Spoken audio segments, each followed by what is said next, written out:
नमस्कार, मैं हूं पावन मिस्त्री और आप देख रहे हैं द पॉजिटिव शो सीरीज।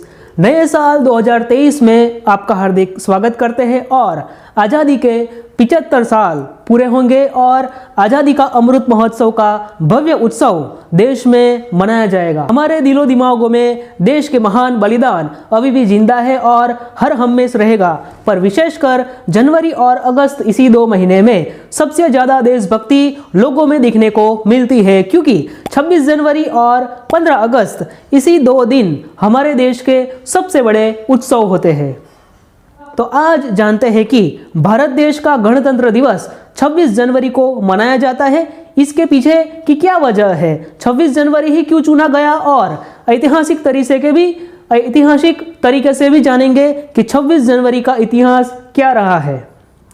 गणतंत्र दिवस भारत का एक राष्ट्रीय पर्व है जो प्रतिवर्ष 26 जनवरी को मनाया जाता है। इसी दिन सन 1950 को इंडियन गवर्नमेंट एक्ट यानी कि भारत सरकार अधिनियम 1935 को हटाकर भारत का संविधान लागू किया गया था। 26 जनवरी चुनने के पीछे सिर्फ एक वजह नहीं है। आमतौर पर हम सुनते आ रहे हैं कि 26 जनवरी को संविधान लागू हुआ, इसीलिए इसी दिन को रिपब्लिक डे यानी कि गणतंत्र दिवस मनाते हैं। पर सिर्फ ये एक वजह नहीं है। संविधान बनने की प्रक्रिया तो 26 नवंबर 1949 को समाप्त हो गई थी, तो उसी दिन से रिपब्लिक डे या गणतंत्र दिवस क्यों नहीं मनाया गया, क्यों 2 महीने बाद संविधान लागू किया गया। एक भारत के नागरिक होने के नाते हमारे संबंध हमारे देश के इतिहास के साथ जुड़ा होना चाहिए। इसके पीछे का पूरा इतिहास हमें जानना चाहिए। हमारा देश जब अंग्रेजी हुकूमत की जंजीरों से बंधा था, तब भारत के वीर सपूतों ने पूर्ण स्वराज यानी कि पूर्ण स्वतंत्रता पाने के लिए अपना पूरा जीवन समर्पित कर दिया था। ये बातें हमको पता ही है, और भारत देश पूर्ण रूप से अंग्रेजों से मुक्त हो उसकी पूर्ण स्वराज की घोषणा भी की थी। तो ये भी एक वजह रही है 26 जनवरी मनाने के पीछे। विस्तार में इस पर आगे बात करते हैं। गणतंत्र दिवस मनाने का प्रथम और मुख्य उद्देश्य यह है कि 26 जनवरी 1950 को पूरे 2 साल 11 महीने और 18 दिन लगाकर बनाया गया भारत का संविधान लागू किया गया था और हमारे देश भारत को पूर्ण गणतंत्र घोषित किया गया। वैसे तो हमारा देश 15 अगस्त 1947 को अंग्रेजों के चंगुल से आज़ाद हो गया था, परंतु इस आज़ादी को रूप 26 जनवरी को दिया गया। तब से अब तक हम इस दिवस को आज़ादी के दिन के रूप में भी मनाते हैं। आज हमें आज़ादी मिले हुए 75 साल हो चुके हैं। हमारे देश के संविधान की कहानी भी 26 जनवरी के साथ जुड़ी हुई है, तो हमारे संविधान बनने की प्रक्रिया भी उतनी रोचक रही है। आज पूरी प्रक्रिया के बारे में तो बात नहीं करेंगे, भविष्य में जरूर एक पूरा इतिहास आपके समक्ष प्रस्तुत करेंगे, पर आज थोड़ा इसी प्रक्रिया का ओवरव्यू देखते हैं।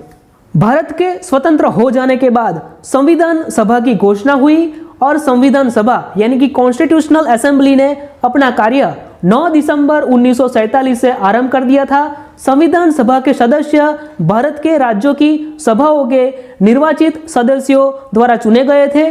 डॉक्टर भीमराव अंबेडकर, जवाहरलाल नेहरू, डॉक्टर राजेंद्र प्रसाद, सरदार वल्लभ भाई पटेल, मौलाना अबुल कलाम आजाद आदि विद्वान इस सभा के प्रमुख सदस्य थे। संविधान निर्माण में कुल 22 समितियां थी, जिसमें प्रारूप समिति यानी कि ड्राफ्टिंग कमेटी सबसे प्रमुख एवं महत्वपूर्ण समिति थी, और इसी समिति का कार्य संपूर्ण संविधान लिखना और निर्माण करना था। प्रारूप समिति के अध्यक्ष डॉक्टर भीमराव अंबेडकर थे। प्रारूप समिति ने और इसमें विशेष रूप से डॉक्टर अंबेडकर जी ने 2 वर्ष 11 महीना और 18 दिन में भारतीय संविधान का निर्माण किया, और संविधान सभा के अध्यक्ष डॉक्टर राजेंद्र प्रसाद को 26 नवंबर 1949 को भारत का संविधान सुपुर्द किया। इसलिए 26 नवंबर दिवस को भारत में संविधान दिवस के रूप में प्रतिवर्ष मनाया जाता है। संविधान सभा ने संविधान निर्माण के समय कुल 114 दिन बैठक की। इसकी बैठकों में प्रेस और जनता को भाग लेने की स्वतंत्रता थी। अनेक सुधारों और बदलावों के बाद सभा के 284 सदस्यों ने 24 जनवरी 1950 को संविधान की 2 हस्तलिखित कॉपियों पर हस्ताक्षर किए। इसके 2 दिन बाद संविधान 26 जनवरी 1950 को यह देश भर में लागू हो गया था। जैसे कि आप सभी जानते हैं कि 15 अगस्त 1947 को अपना देश हजारों देशभक्तों के बलिदान के बाद अंग्रेजों की दास्ता से मुक्त हुआ था। इसके बाद 26 जनवरी 1950 को अपने देश में भारतीय शासन और कानून व्यवस्था लागू हुई। भाइयों और बहनों ने इस स्वतंत्रता को पाने में अपने देश की हजारों माताओं की गोद सुनी हो गई थी। हजारों बहनों बेटियों के मांग का सिंदूर मिट गया था। तब कहीं इस महान बलिदान के बाद देश के स्वतंत्र हो सका है।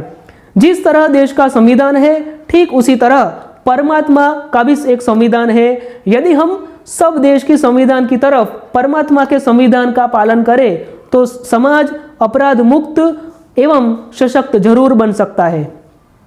हमारे देश की आज़ादी किसी भी एक व्यक्ति के कारण नहीं हुई है। हमारे देश की आज़ादी बहुत सारे भगत सिंह, महात्मा गांधी आदि जैसे महान पुरुषों के बलिदान का परिणाम है। देशभक्त अपने देश को गुलामी की जंजीरों से बंधा ना देख सके। अपने देश को आज़ाद कराने के लिए उन्होंने अपने प्राण तक त्याग दिए। उनके बलिदानों के कारण अंग्रेजों को अपने घुटने टेकने पड़े और उन्होंने भारत को आज़ाद कर दिया। यहाँ हमने गणतंत्र शब्द का प्रयोग कई बार किया। आपके मन में भी सवाल आता होगा कि अक्सर इसका मतलब क्या होता होगा। तो गणतंत्र का शाब्दिक अर्थ देख लेते हैं कि गणतंत्र यानी कि जनता का तंत्र। गण का अर्थ लोग यानी कि जनता और तंत्र का अर्थ शासन से है। भारत एक गणतांत्रिक देश है यानी कि डेमोक्रेटिक रिपब्लिक कंट्री है जहां जनता खुद अपना शासक चुनते हैं। दूसरा कि क्यों 26 जनवरी चुना गया, इसकी भी एक रोचक और ऐतिहासिक कहानी रही है। सन 1929 में दिसंबर में लाहौर में भारतीय राष्ट्रीय कांग्रेस का अधिवेशन पंडित जवाहरलाल नेहरू की अध्यक्षता में हुआ, जिसमें प्रस्ताव पारित कर इस बात की घोषणा की गई थी कि हिंदुस्तान पूरी तरह से अपनी पूर्ण स्वतंत्रता 26 जनवरी 1930 तक ले लेगा। यानी कि दिसंबर 1929 में कहा कि ठीक 20 दिन बाद भारत देश अंग्रेजों से मुक्त हो जाएगा।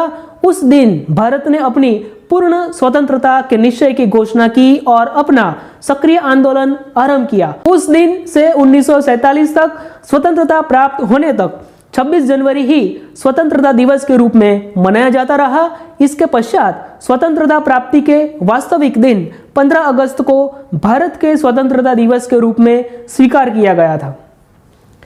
तो 26 जनवरी चुनने का यह भी एक कारण रहा है कि पूर्ण स्वतंत्रता पाने का ऐलान 26 जनवरी किया गया था। उसी दिन का महत्व रखते हुए भले 26 नवंबर 1949 को संविधान बना, पर फिर भी 2 महीने बाद 26 जनवरी 1950 को गणतंत्र दिवस मनाते हैं। तो आज हमने बात की 26 जनवरी के महान इतिहास के बारे में कि आज ही के दिन संविधान लागू हुआ, इसलिए गणतंत्र दिवस मनाते हैं और भारत देश पूर्ण तरीके से आज़ाद था। इसी दिन से हमारे ऊपर किसी भी देश का कानून या हुकूमत नहीं थी। देश का खुद का कानून लागू हो चुका था। इसे ही देश की पूर्ण स्वतंत्रता कही जाती है कि हम किसी के कानून के तहत नहीं रहेंगे। हमारे देश का खुद का कानून व्यवस्था हो और भारत एक गणराज्य देश बन गया। गणराज्य बनना यानी देश के हेड ऑफ स्टेट कौन होगा, ये जनता वोट डालकर खुद तय करती है। अपने देश के शासक का चयन जनता द्वारा होता है और साथ साथ हमें ध्यान में रखना है देश का सबसे महान और सबसे ऊंचा स्थान देश के संविधान को ही होता है। इसी दिन 26 जनवरी का महत्व विशेष है। आज हम भारत देश के वीर शहीदों को याद करते हैं और देश के सच्चे देशभक्तों को, सैनिकों को नमस्कार करते हैं। इसी महान भारत के बेहतर भविष्य के बारे में सोचने वाले कार्यरत नागरिकों को भी याद करते हैं और आप सबको गणतंत्र दिवस की शुभकामनाएं देते हैं। आपसे मुलाकात होगी अगले वीडियो में। तब तक के लिए खुश रहिए, स्वस्थ रहिए। धन्यवाद।